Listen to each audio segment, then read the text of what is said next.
So this is where we have to measure the gallery. This is the gallery, the little area here, and we want to measure this, and we use these, which are called calipers, so that we can get the correct diameter. Now what we then do is that's the width. So we use this other set of calipers, and basically we just go in and set that accurately there, so we know that that's the width that the lid will have to be. Okay, so just leave that there, leave this here, and this is the little bit of clay that we're using.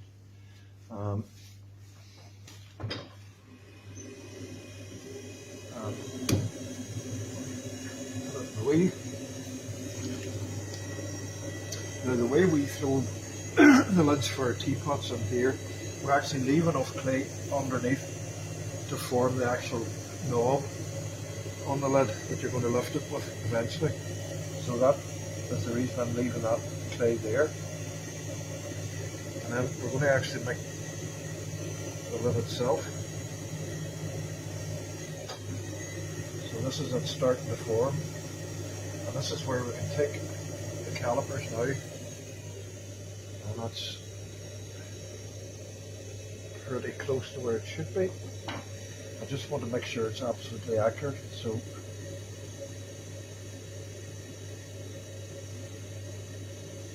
now this area here, which is the slightly flatter area, that's where it's going to actually sit in to this little gallery. So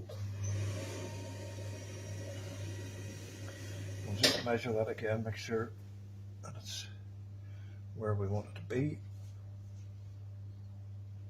which it is. And then what we do then is we bring this little pointer in from this clamp,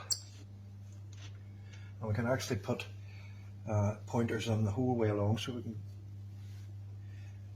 take them right up to there. So for very big pots we can have the pointers to show us where to throw to, but today it's just for this little lid. Okay, so the reason we set the pointer up is we're going to have to throw all of these bits of clay to make lids for all the teapots.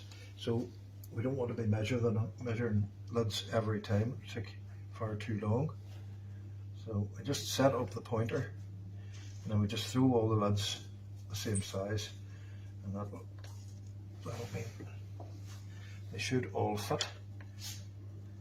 And I'll be showing you later on how these are left to dry overnight, and they're then put back in the wheel, and a turning tool is used, and we'll form this bit of clay underneath into a lovely round knob for you to lift off the lid when you're using it. Okay, now I just have to lift that off now, and just use the wire to get that off. And for the first one, I would always tend to just double check that it's going to fit in okay, which it is. I don't let it go down because it'll actually stick. So that's the first lid made, and we're going to get these out of the way, and then I'll throw off the rest of these. So that's the first stage in making our teapot lids.